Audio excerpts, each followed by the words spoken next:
قربانی کے حوالے سے چند مخصوص مسائل، یوں تو کئی مسائل کا تذکرہ ہو چکا ہے، ابھی کچھ سوالات سامنے آئے ہیں کہ قربانی، کل بھی ہم نے اس کو ذکر کیا تھا کہ قربانی کس پر واجب ہے، کس پر واجب نہیں ہے، کیا ایک ہی جانور سے کیا سب گھر والوں کی طرف سے قربانی ہو سکتی ہے؟ یہ پھر سوال کیا جا رہا ہے، ایک جانور سے سب کی طرف سے قربانی ہو سکتی ہے؟ میں اس کو صاف انداز میں آپ کو بتا رہا ہوں، بڑے مختصر انداز میں۔ اگر آپ کے اوپر قربانی واجب نہیں ہے اور آپ کرنا چاہتے ہیں تو ایک ہی جانور لا کر کے سب کی طرف سے ہو جائے گی، سب کی طرف سے ہو جائے گی۔ جو لوگ بھی یہ سوشل میڈیا پر یہ وائرل کر رہے ہیں کہ ایک جانور سے سب کی طرف سے قربانی ہو سکتی ہے، ایک جانور سے سب کی طرف سے قربانی ہو سکتی ہے، وہ مطلب یہ ہے کہ کسی پر واجب نہیں ہے، نفل ہے، مستحب ہے، لہذا ایک جانور خرید کے لائے اور سب کی طرف سے کیجئے، کیونکہ وہ ایصال ثواب پہنچانا ہے، ثواب حاصل کرنا ہے، سب کی طرف سے ہو جائے گی۔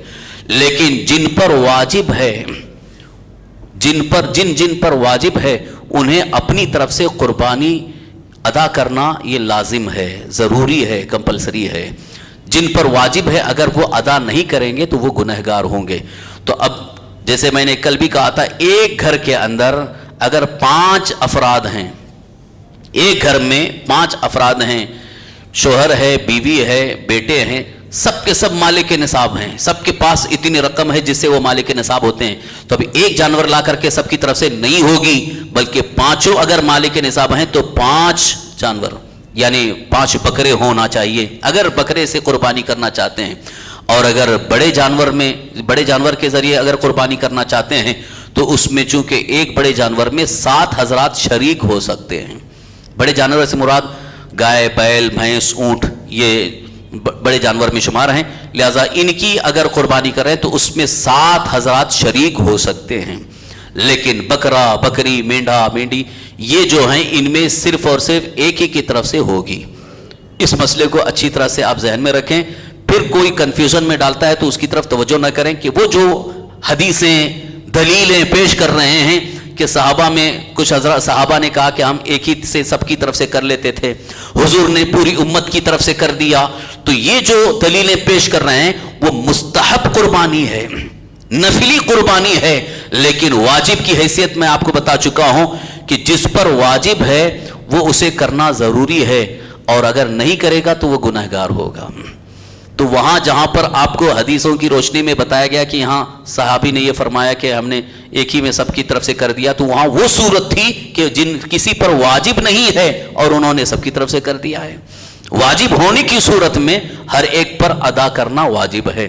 دیکھیے حدیث پاک جس کو میں نے کل بھی عرض کیا تھا کہ اللہ کے حبیب حضور رحمت عالم صلی اللہ علیہ وسلم نے ارشاد فرمایا کہ جو استطاعت رکھتا ہے اور وہ قربانی نہ کرے تو ہماری عیدگاہ نہ آئے۔ یہ گویا رسول اللہ صلی اللہ علیہ وسلم نے ایک ناراضگی کا اظہار فرمایا کہ ہماری عیدگاہ آپ مت آئیے، ہماری سوسائٹی سے آپ باہر ہیں۔ کیوں؟ اللہ نے آپ کو دی ہے، نعمت دی ہے، استطاعت دی ہے، اور اس کے باوجود آپ قربانی نہ کریں۔ تو آپ بتائیے نفلی ہونے کی صورت میں اتنی وعید نہیں ہوتی ہے، یعنی اگر ایک ہی کی طرف سے سب کی طرف سے ہو جاتی تو حضور صلی اللہ علیہ وسلم فرما دیتے کہ ایک جانور سب کی طرف سے کرو، لیکن حضور فرما رہے ہیں کہ استطاعت ہونے کے بعد اگر نہیں کرتا ہے تو وہ ہماری عیدگاہ نہ ہے۔ اور دوسری حدیثوں میں تو بڑی سخت وعید بھی آئی ہے کہ استطاعت ہونے کے باوجود اگر نہیں کرتا ہے تو پھر وہ اللہ کی رحمت کو نہیں پا سکتا ہے، اللہ تبارک تعالیٰ کی رضا نہیں پا سکتا ہے۔ اس لیے جو صاحب استطاعت ہیں، صاحب استطاعت کا مطلب جو مالک نصاب ہے، ہر ایک کو اپنی طرف سے قربانی ہر سال دینا واجب ہے۔ اب بھی اگر کسی کو کوئی اعتراض ہے اور وہ ساری حدیثیں دیکھنا چاہیں تو میں بعد میں ان کو اپنے دارالفتہ سے وہ حوالے صاحب پیش کروں گا۔ وقت کی قلت کی وجہ سے میں بالکل اختصار کے ساتھ آگے بڑھ رہا ہوں۔ قربانی کا جانور جو بھی خریدا جائے، چاہے بکرا ہو، بکری ہو اور بڑا جانور ہو، تو وہ جانور بالکل ہی تندرست و توانا ہو، اس کے اندر کوئی عیب نہ ہو، عیب نہیں ہونا چاہیے۔ یہ بھی آپ کو میں بتا چکا ہوں کہ یہ ہم صرف گوشت کھانے کے لیے نہیں لا رہے ہیں۔ قربانی جو ہے یہ صرف گوشت کھانے کے لیے نہیں، ویسے بھی گوشت کھانے کی نیت بھی نہیں ہونی چاہیے، بلکہ نیت یہ ہو کہ یہ اللہ کی بارگاہ میں ہم تحفہ پیش کر رہے ہیں۔ رب کی بارگاہ میں ہم پیش کر رہے ہیں، پھر اللہ تعالیٰ کی طرف سے ہماری مہمانی میں ہمیں گوشت مل رہا ہے، ہم اللہ کی بارگاہ میں پیش کر رہے ہیں، اور پھر اللہ تعالیٰ کی طرف سے وہ چونکہ وہ قربانی قبول ہو گئی، پھر اللہ تعالیٰ کی طرف سے ہمارے لیے نعمت کے طور پر وہ گوشت مل رہا ہے۔ تو پہلے گوشت کھانے کی نیت نہ ہو کہ بس گوشت کھانے مل جائے، تو قربانی کا جو بھی جانور وہ پیش کیا جا رہا ہے اللہ تعالیٰ کی بارگاہ میں۔ اسی لیے رسول اکرم صلی اللہ تعالی وسلم نے ایک حدیث پاک میں بھی ارشاد فرمایا، ثمنوا ضحایاکم فإنها علی الصراط مطایاکم، اپنی قربانی کے جانوروں کو موٹا، تندرست و توانا لو، کیونکہ وہ پل صراط پر تمہارے لیے سواری بن جائیں گے، پل صراط پر تمہارے لیے سواری بن جائیں گے، میدان محشر میں تمہارے لیے سواری بنا دیے جائیں گے۔ تو یہ بھی حدیث پاک سے ثابت ہوا کہ عیب دار نہ ہو۔ اب کون کون سا عیب جو عام طور پر جس کی وجہ سے قربانی نہیں ہوتی ہے؟ پہلے ایک تو لنگڑا نہ ہو، لنگڑا یعنی جو چل ہی نہیں پا رہا ہے، پیر ٹوٹ گیا ہے یا پیر میں اس قدر بڑا زخم ہے کہ وہ کھڑا بھی نہیں ہو پا رہا ہے اور چل بھی نہیں پا رہا ہے، تو ایسے جانور کی قربانی نہیں ہوگی، وہ قربانی کے لیے درست نہیں ہے، لہٰذا اب اس کو کینسل کیا جائے۔ اگر اچھا تھا آپ لے کر کے آئے، اب کوئی حادثہ ہو گیا یا کوئی ایسا اس کو کوئی تکلیف آ گئی کہ اب وہ کھڑا بھی نہیں ہو پا رہا ہے، چل بھی نہیں پا رہا ہے، تو وہ کینسل، یعنی اب اس کی قربانی نہیں ہوگی، اب پھر سے دوسرا جانور لینا ہوگا۔ لیکن اگر اس کو تھوڑا بہت چوٹ آئی اور دوا علاج کے بعد وہ ٹھیک ہو گیا، چل لیتا ہے، یعنی جہاں پر بندھا ہے وہاں سے قربان گاہ تک وہ چل سکتا ہے، تب تو اس کی قربانی ہو جائے گی، یعنی وہ قربانی کے لیے درست ہے۔ بالکل ہی لنگڑا کا مطلب ہے کہ چل ہی نہیں پا رہا ہے، چل ہی نہیں پاتا ہے، تو ایسا لنگڑا جانور جو ہے وہ قربانی کے لیے کافی نہیں ہے، درست نہیں ہے، لہذا تندرست و توانا ہونا چاہیے۔ اسی طرح سے کان کٹا ہوا، دم کٹی ہوئی، کہ جیسے کہ دو کان عام طور پر رہتے ہیں، تو کان آدھے سے زیادہ کٹا ہوا ہے تو دیکھتے ہی سمجھ میں آ جاتا ہے کہ عیب ہے، یہ بھی نہیں چلے گا، ایسا جانور یہ قربانی کے لیے درست نہیں ہے۔ ہاں اگر بہت تھوڑا سا معمولی اتنا کٹا ہوا ہے کہ دیکھنے میں ایسا نظر نہیں آتا ہے تو اس میں کوئی حرج نہیں، قربانی ہو جائے گی۔ کبھی کبھی ایسا ہوتا ہے لوڈ کرنے میں، اتارنے میں، ادھر ادھر لے جانے میں تھوڑا بہت کہیں اگر لگ گیا اور تھوڑا سا کٹا تو اس میں کوئی حرج نہیں ہے، قربانی ہو جائے گی۔ لیکن آدھا یا اس سے زیادہ کٹا ہوا ہے تو پھر اس کی وجہ سے قربانی نہیں ہوگی۔ اسی طرح سے اندھا ہے یا کانا ہے، اندھا مطلب اس کو دکھ ہی نہیں رہا ہے، کانا مطلب ایک آنکھ ہے ایک آنکھ نہیں ہے، تو یہ بھی عیب میں شمار ہے، لہٰذا اس کی بھی قربانی نہیں ہوگی۔ اتنا دبلا پتلا کہ دیکھنے میں بس خالی ہڈی نظر آ رہی ہو، ایسا بھی جانور نہیں، چل تو رہا ہے لیکن بہت دبلا پتلا ہے کہ گوشت ہی نظر نہیں آ رہا ہے، خالی ہڈیاں نظر آ رہی، تو یہ بھی نہیں چلے گا، بلکہ موٹا، تندرست و توانا ہو۔ تو خاص طور پر یہ جو عیوب جانور کے اندر ہوتے ہیں ان کو لحاظ کرنا ہے، خریدنے کے وقت آپ کو دیکھ بھال کر کے اچھے سے اچھا جانور خریدنا ہے۔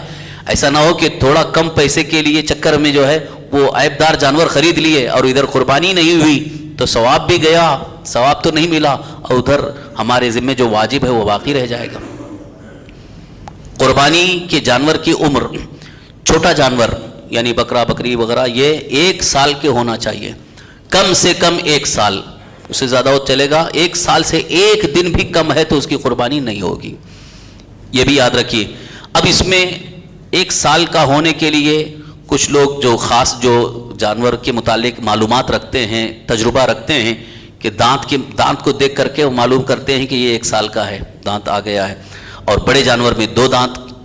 تو اب اس میں جو ماہرین ہیں، جو گوشت کا کاروبار کرتے ہیں، جانوروں کے متعلق زیادہ تجربہ رکھتے ہیں، ان کو ساتھ میں رکھیں تاکہ وہ معلوم کر لیں کہ یہ 1 سال کا ہے، یہ 2 سال کا ہے، تو اس اعتبار سے ہی خریدیں، کیونکہ بیچنے والا تو اپنے اوپر سے بوجھ اتارنا چاہتا ہے، وہ تو بول دے گا کہ ہاں ارے یہ 1 سال کا ہے۔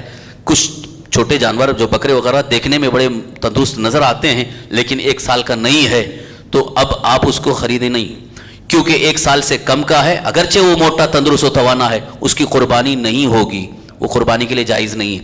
ہاں البتہ بھیڑ جسے کہتے ہیں، بھیڑ، مینڈھا، وہ اگر 1 سال سے کم بھی ہے، 1 سال سے کم ہے لیکن موٹا، تندرست و توانا ہے، اس کی قربانی ہو جائے گی۔ لیکن بکرا، بکری جو ہے وہ 1 سال سے کم ہیں تو ان کی قربانی نہیں ہوگی. اگرچہ بہت موٹا تندرست و توانا بکرا ہے لیکن 1 سال سے کم ہے تو اس کی قربانی نہیں ہوگی. وہ صرف مینڈھے کے لیے، بھیڑ کے لیے یہ اجازت اور رخصت دی گئی ہے. بڑے جانور میں مکمل 2 سال، یعنی گائے، بیل، پاڑا، بھینس وغیرہ، یہ کم سے کم 2 سال ہونا چاہیے. اس کے علاوہ اور دن ہو تو چلے گا. اونٹ میں 5 سال کا ہونا چاہیے. اونٹ کی بھی قربانی جائز ہے 5 سال کا. اب جن جانوروں کی قربانی ہو سکتی ہے، جن جانوروں کی نہیں ہو سکتی ہے، یہ جو پالتو جانور ہیں جن کو پالا جاتا ہے، جیسے بکری، بکرا، بھیڑ اور گائے، بیل، بھینس، یہ سب ان کی قربانی ہے. لیکن جو جنگلی جانور ہیں اگرچہ حلال ہیں لیکن ان کی قربانی جائز نہیں. ہرن ہے، باراسنگا ہے، اور جو جنگلی جانور ہیں ویسے بھی قانونی طور پر وہ بہت سخت جرم ہے اور قانون کے خلاف بھی ہے. لہذا قربانی اس کی درست بھی نہیں ہے. لہذا ان کی طرف ہرگز توجہ نہ کریں. جانور کو خرید کر کے آپ لائے اور قربانی کا جو دن ہے، قربانی کا جو وقت ہے، اسی وقت میں ہی قربانی کرنا ہے. وقت سے پہلے اگر قربانی کریں گے تو قربانی نہیں ہوگی. شہر میں، پورے شہر میں اگر کہیں بھی عید کی نماز ہو گئی، پورے شہر میں عید کی نماز ہو گئی تو اس کے بعد اب قربانی کر سکتے ہیں. لیکن ابھی عید کی نماز نہیں ہوئی، فجر کی نماز پڑھ کر کے فوراً ذبح کر دیے تو قربانی نہیں ہوئی. پھر سے دوسرا جانور لے کر کے قربانی کرنا ہوگا، کیونکہ یہ تو صاف حدیث میں بھی آیا ہے. اللہ کے رسول سرور کائنات صلی اللہ علیہ وسلم عید کی نماز ادا کر کے تشریف لے گئے. دیکھا ایک بکری ذبح ہوئی ہے. حضور نے پوچھا کون ذبح کی؟ تو انہوں نے کہا، تو حضور نے فرمایا کہ یہ قربانی نہیں ہوئی، لہذا پھر سے دوسری ذبح کرو. تو وقت سے پہلے، یعنی عید کی نماز سے پہلے اگر قربانی کی گئی تو قربانی نہیں ہوگی. لہذا اس کا خیال رکھیں کہ عید کی نماز ہو جائے اس کے بعد ہی قربانی. پورے شہر میں اگر، اب جیسے آپ کسی علاقے میں آپ رہتے ہیں، وہاں ابھی عید کی نماز نہیں ہوئی ہے لیکن دوسرے علاقے میں عید کی نماز ہو چکی ہے، شہر میں ہیں، جیسے اب یہاں عید کی نماز ابھی نہیں ہوئی ہے لیکن دوسری جگہ عید کی نماز ہو چکی ہے شہر ہی میں، تو آپ کر سکتے ہیں. لیکن عام طور پر شہر میں جو ہے وہ فجر کی نماز کے بعد جو وقت مکروہ آتا ہے، وقت مکروہ جو 20 منٹ کا ٹائم، اس کے بعد ہی عید کی نماز ہوتی ہے. تو اس کے بعد کا آپ ٹائم کا لحاظ کریں کہ جیسے مثال کے طور پر 6:30 کو وقت مکروہ ختم ہو جاتا ہے، یا 6:31 32 کو، اور 35 کے بعد عید کی نماز ہوگی. اب پورے شہر میں کہیں بھی اگر عید کی نماز ہوگی تو وہ 6:30 یا 6:35 کے بعد ہی ہوگی. تو اس لیے آپ اس کا اندازہ لگا لیں کہ کم سے کم نماز ہونے میں 15 سے 20 منٹ کا وقفہ ہوگا، اس کے بعد ہی قربانی کریں. قربانی کے دن 10 ذی الحجہ سے لے کر 12 ذی الحجہ تک، یعنی 10 ذی الحجہ، 11، 12، تو 10 ذی الحجہ کو عید کی نماز کے بعد سے لے کر 12 ذی الحجہ کی غروب آفتاب سے پہلے تک قربانی کی جا سکتی ہے. رات میں قربانی کرنا مکروہ ہے، یعنی نہ کریں. لیکن اگر کہیں پر رات میں کرنے کی ضرورت پیش آئے، جیسے کچھ حالات ایسے ہیں، پابندی عائد ہے یا تکلیف آئے گی، تو ایسی صورت میں رات میں بھی کرنے کی اجازت ہے، قربانی ہو جائے گی. گاؤں دیہات کا معاملہ ایسا ہے کہ وہاں ان کے لیے عید کی نماز ان پر واجب نہیں ہے. اگر وہاں گاؤں میں، دیہات میں فجر کی نماز کے بعد بھی اگر قربانی کر لیے تو ان کی قربانی ہو جائے گی.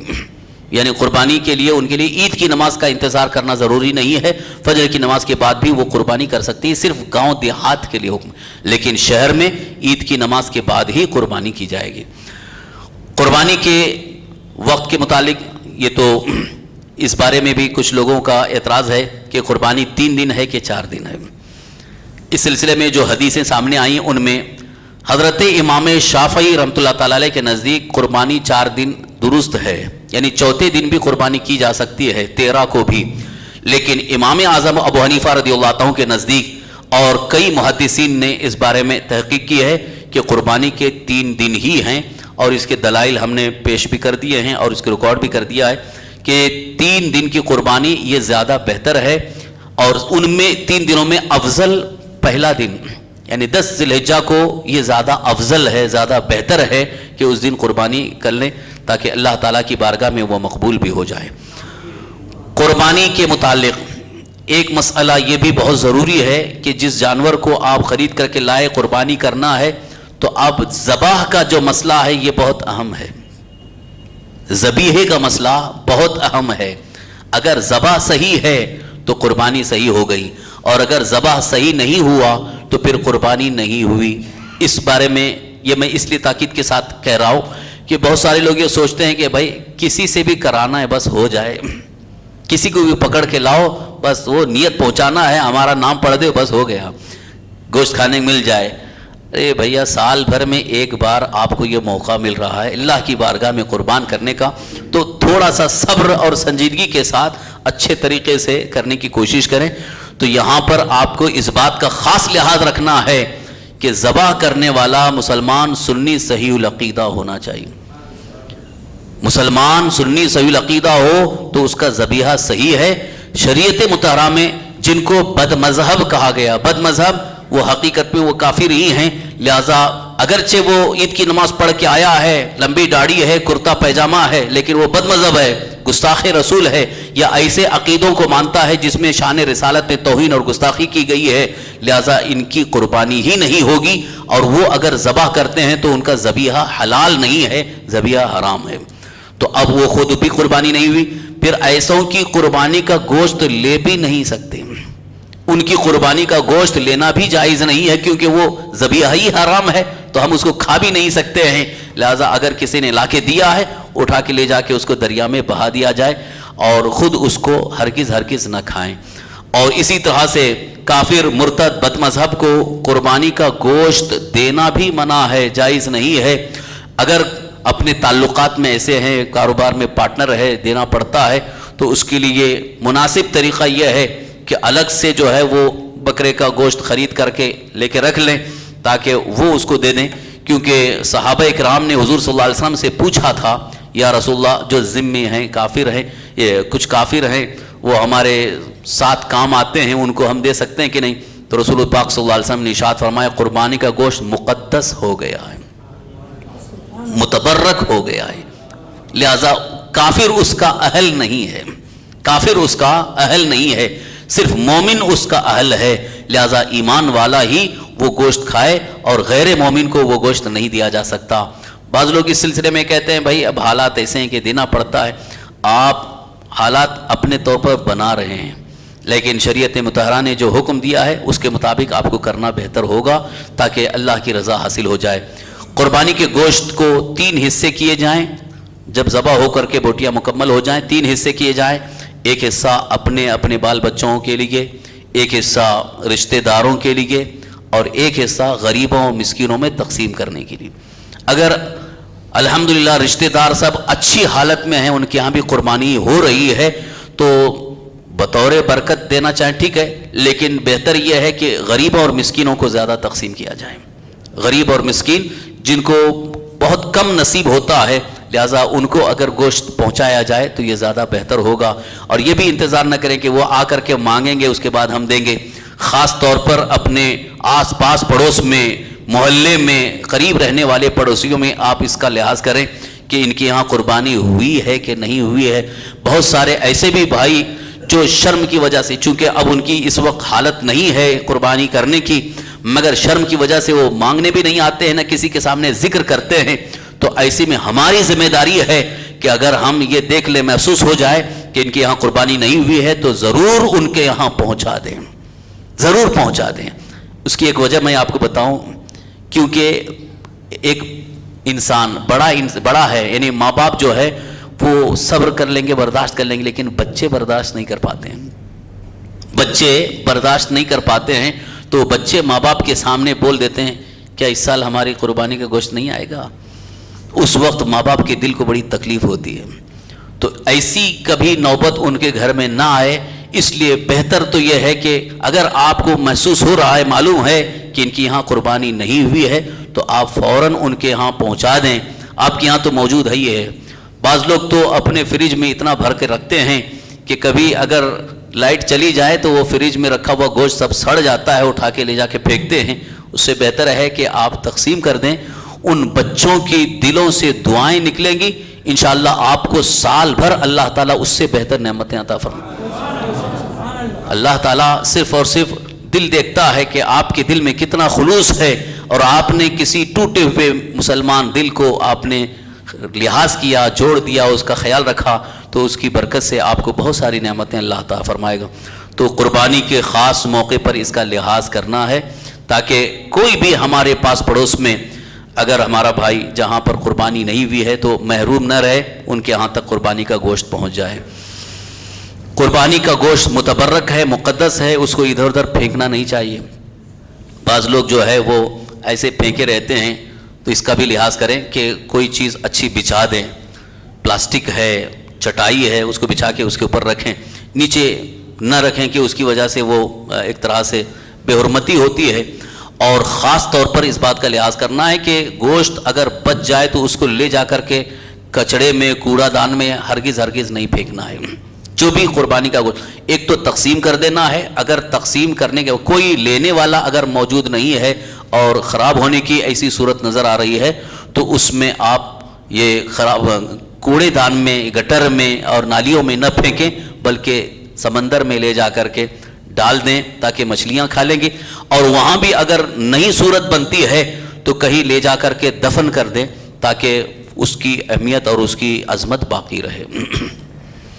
قربانی کے جانور کے حوالے سے ایک بات یہ بھی یاد رکھیے کہ قربانی کے جانوروں کو بے حرمتی نہ ہو، لڑانا، آج کل یہ بھی ایک سسٹم چلا ہے، ہمارا بکرا اتنا مضبوط ہے، ذرا لڑاؤ، دیکھتے ہیں کہ تمہارا بکرا اس مقابلہ کرتا ہے۔ یہ مقابلہ کرانا، لڑانا یہ بالکل درست نہیں ہے، کیونکہ یہ اس کے لیے لائے نہیں گئے ہیں بلکہ اللہ کی راہ میں پیش کرنے کے لیے۔